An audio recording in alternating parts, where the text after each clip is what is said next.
While it's important to always approach interviews and discussions with respect and professionalism, no matter who you are, it's also important to remember that everyone is entitled to their own opinion and point of view. Now, injecting unsolicited opinions can not only be disrespectful, but it can also disrupt the flow of conversation and potentially alienate listeners. Well, Jason Lee, recently from the Hollywood Unlocked, was guest host on The Breakfast Club in the morning. He was recapping Jennifer Hudson's interview with Jennie Mai. Meanwhile, Jason decided to inject his unsolicited quote unquote opinion, voice, as he called it, about Jennifer Hudson, saying that she was illiterate. It was said with such visceral that even Charlemagne even reacted. Take a listen. She went on the Jennifer Hudson show because that's where you go when you want to get your word across, I guess. Man, we all know Jennifer Hudson. Well, look,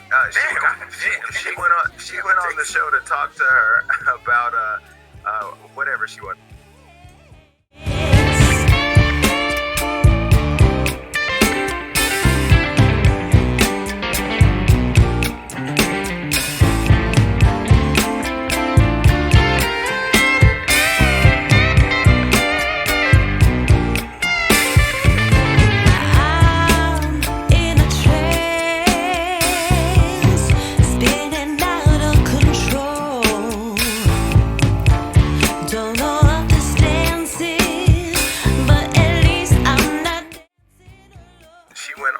Jennifer Hudson show because that's where you go when you want to get your word across, I guess.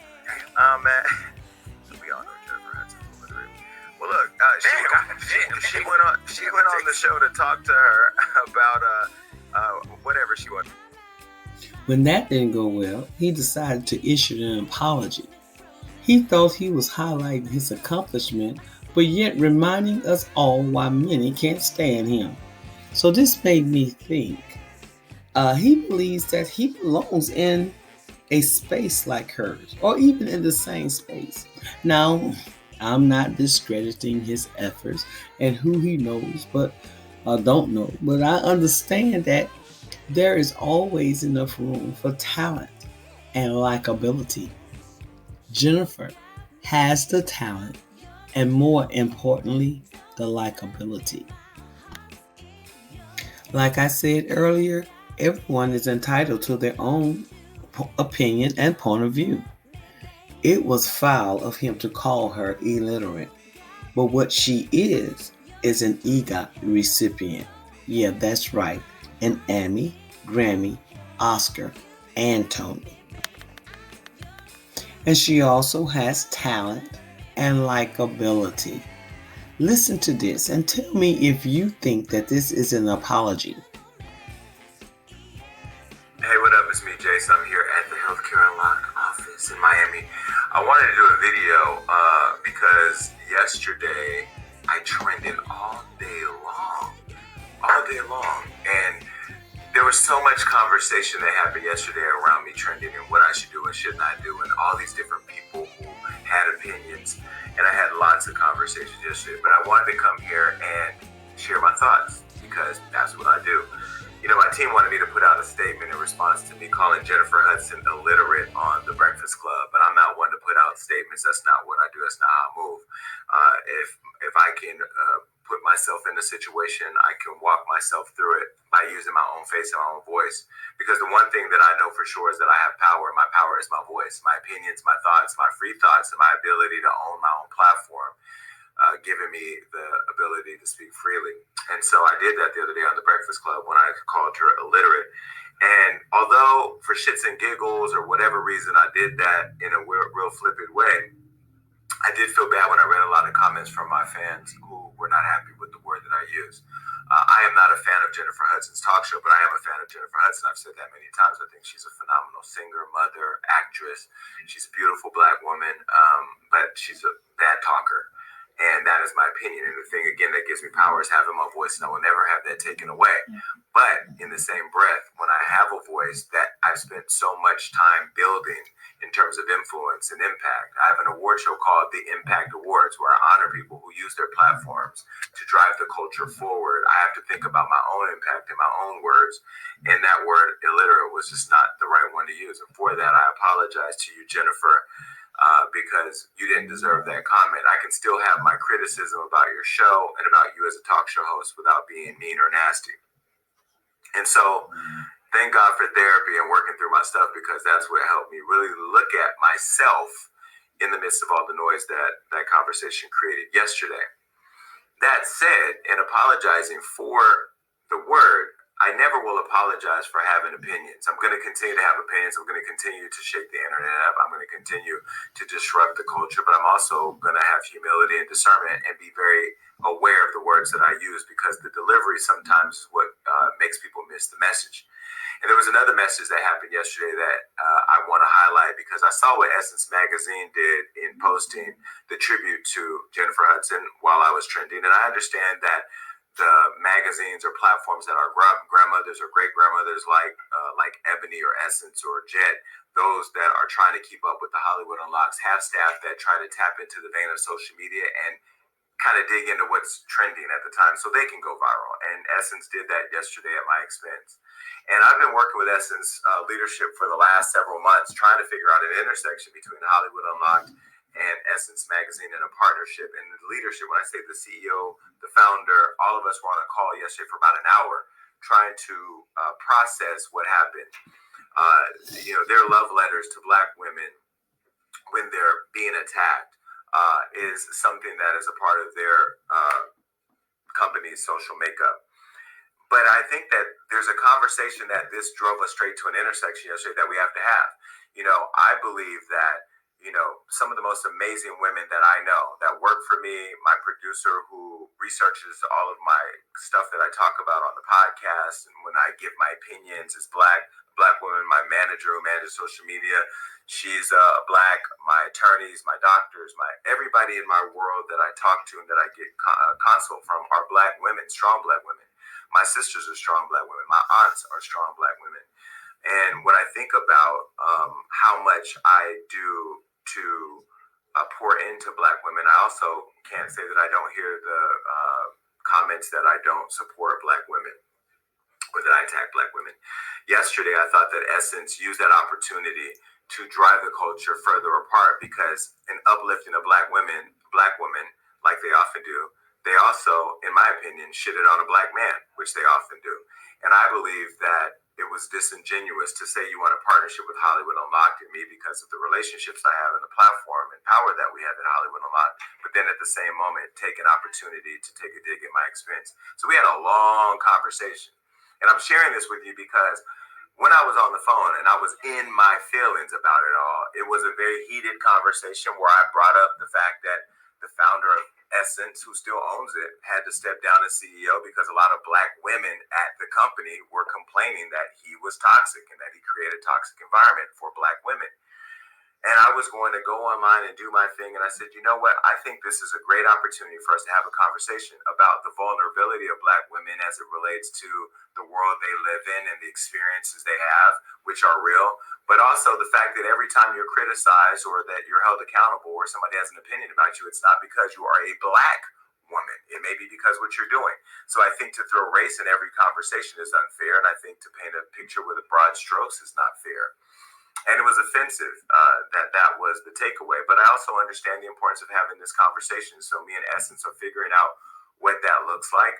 And I thank God for the ability to grow and be an example that when you make a mistake, you can live on another day by taking responsibility and ownership, because people want to see that I'm human, and I am. But I also want to remind people that you're human and you're going to make mistakes too. And I think that that's... Child, I know. Yeah, I don't even think he understands the words coming out of his mouth, but he certainly believes in those words. And let's hear what your words were saying.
Yeah, just an angry little man.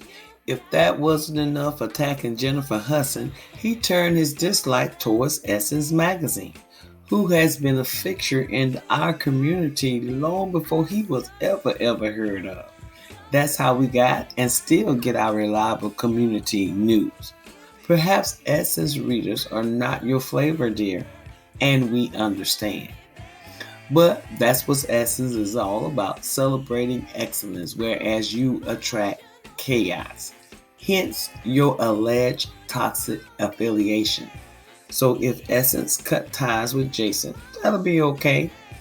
So I thought about this angle here. Him snugged up with his new best friend. Take a look at this. So, after long thought, I thought about this being the reason that he has developed this attitude about her, not necessarily that he doesn't like her show.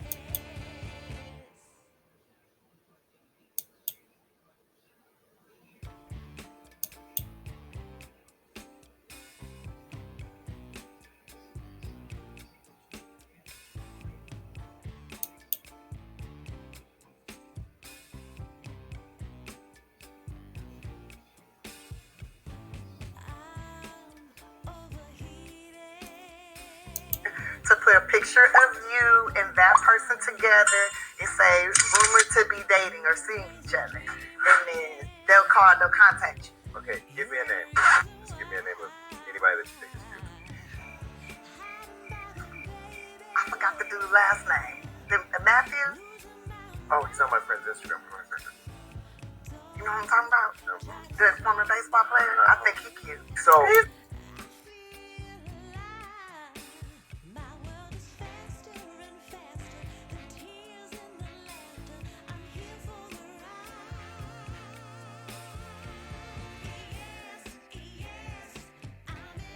So y'all tell me what you think about this story. Don't forget to like, comment, and subscribe. Bye now.